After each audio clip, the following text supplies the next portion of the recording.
Fantasy football is definitely very unpredictable. Welcome to Everything Football and welcome to a new team selection for match day 4. Not quite new because I've still not yet made my subs and transfers because I know maybe something can happen between now and the deadline once again. And that is why I always advise do not rush in terms of making your transfers because you never know what is going to happen. And that's something that's could happen has happened, and it's not happened once, it's happened 3 times to my team. In fact, 4 times. Now you spend a whole season from the beginning of the campaign thinking about what you're going to do in match day 2. In match day 3 you're going to play your wildcard in match day 3 to carry over to match day 5, and then potentially play your limitless in match day 5 or 6. Now that is looking very it's everything has gone berserk. Basically everything has gone wrong in terms of the injuries, but luckily I'd expected a couple of injuries, and that's why I saved my transfers. So the original plan was to have 3 Man City players. I played my wildcard in match day 3. The original plan was to have 3 Man City players against Copenhagen in match day 3, and still have 3 Man City players for match day 4, and also have 3 Bayern Munich players for match day 3 against Victoria Pilsen, and still have 3 of their players in match day 4. That was the original plan. And then obviously mix it up with Ajax players, maybe bring in a Napoli player in match day 4, then obviously have a couple of PSG players, Dortmund, Juventus, those kind of teams, because I liked their fixtures. But now that has definitely fallen apart. And most of you had already made your transfers. I always advise you guys not to make your transfers until that Tuesday, because you never know what kind of injuries would happen that weekend. So my plan this week was to have the players that you can see on screen playing, and then have Davis, Diaz, and Musiala. So first of all, let's start with Adan, because he got a red card in match day 3, and he's going to miss a couple of match days. So I wasn't too worried about that. Obviously, I was worried about the -4 that he gave us, but the plan was always to actually stick with Lunin. I was happy to stick with Lunin, just check whether Courtois is going to be there or not. That was the plan. Courtois will not be there for this week. So I was happy to stick with Lunin and go with one goalkeeper this week, and then potentially move out maybe one of the players in midfield, maybe someone like a Diaz, or even actually move out Adan and go for a second choice goalkeeper, but save one transfer for match day 5, because I was really happy with this team.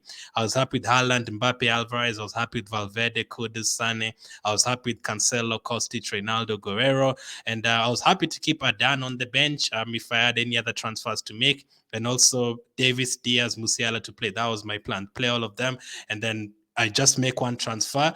Any transfer, I could have decided to take out Adan for another goalkeeper. I could have decided to take out maybe a Musiala or someone like that, and bring in another Bayern Munich player like Kimmich if Musiala wasn't going to start, or something like that, or bring in a Napoli defender. That was always a plan. And I also thought about the Napoli goalkeeper instead of Adan. I thought about him as well, and then save one transfer for match day 5 so that I can have 3 transfers. But now that is definitely not going to happen. First of all, Adan got suspended, and then Davis picked up an injury this weekend, a skull injury that will keep him out for at least a couple of weeks. And then literally the next day, Luis Diaz got injured as well for Liverpool, and is going to miss like a month or 2, according to reports. So he's not going to be there for the rest of the Champions League group stage. And then today, the breaking news is that Musiala has also gotten COVID. So from missing 0 players for this match day after playing my wildcard, to missing 1 player, all of a sudden in the space of a weekend, missing 4 players at once. So I still have my 2 transfers. It would have been a disaster, for example, if I had already taken out Valverde for someone else, and then decided to take out, let's say, Mbappe for someone else, or Kostic for another defender. And then come Monday morning, Monday afternoon, Monday night, my 4 players are all not there. Davis, Diaz, Musiala. Okay, we already know about Adan, but Davis, Diaz, Musiala, all of them not there. And then I've already made my transfers. That would have been a disaster, because basically I would have been I would have been down to like exactly 11 players and no bench players to come on for me. That would have been the situation. Luckily, I saved the 2 transfers. So what can I do with the 2 transfers? I can obviously take out Diaz and Davis. Diaz is a long-term absentee and is costing a lot of money. So directly I can switch him out for a Napoli midfielder who I'm trying to get in. I could get Vinicius instead. I could try get another Liverpool midfielder. Also, I could try to take out any between Davis and Musiala for potentially another Napoli player, or getting a Liverpool player, or getting someone like a Kimmich for Musiala, direct replacement from Bayern Munich. That could be the plan to do that. So I'd still have like 13 players for that. I'd only not have 2 players in Adan and Alphonso Davis, but I'd have 13 players. Now that is not bad. I'm not a fan of taking -4, -8. I'd be happy to go with that.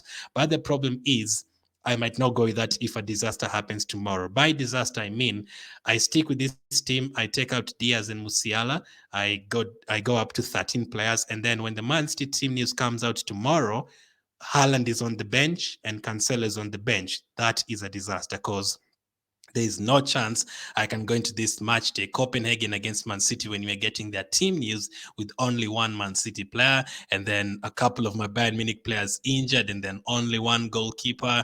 That would be a disaster. That basically means I'd be missing 6 players in total this match day, right after playing my wildcard. So if that situation happens, or even worse, all 3 Man City players are on the bench and they decide to start with Foden, Grealish, and all these guys, and all these guys are missing, then I have no other choice other than to play my Limitless. My plan is to play it in match day 6, but if things go wrong like that, I'd definitely be happy to play my Limitless in match day 4. So all that will be decided on the deadline stream tomorrow. So make sure to join me for that. I'll also be live for the Copenhagen Man City watch along. Make sure to join me for that. All the links in the description, and all the videos are already scheduled. So the deadline stream will definitely be interesting. Now, if all 3 of my Man City players start, then I'll only make 2 transfers, take out the 2 of the injuries and bring on 2 players, and then probably keep one of the keep the other 2 players injured on the bench. I'm not going to take a -4 and then just stick with the plan to play my Limitless later on in the season. But as of now, it's not looking good in terms of injuries. I'm sure a couple of you had Diaz, a couple of you had Davis as well. Musiala, a lot of people had him. Dan as well, a few people had him as well. So the injuries occur, and if you already made your transfers, it depends. If you had already made your transfers and all of a sudden you had Davis, Diaz, Musiala, all of them got injured, and then maybe you're missing a couple of other players in your team, and you don't have any other chips to play. You already played your wildcard and you already played your Limitless, then that situation is different.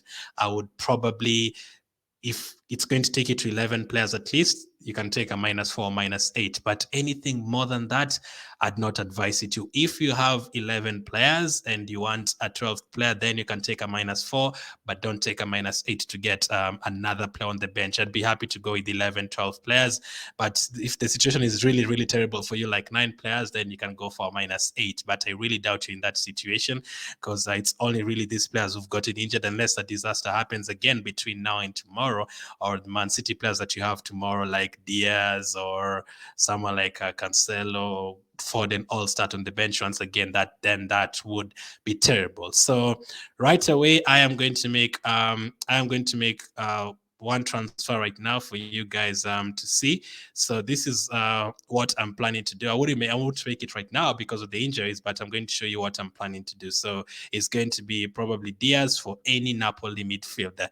I've not decided yet, but it's going to be Diaz for either Zielinski or Kvaratskhelia, anyone that will allow me to also move from Musiala Davis to a different option for tomorrow. So those will be the changes if all my Man City players start.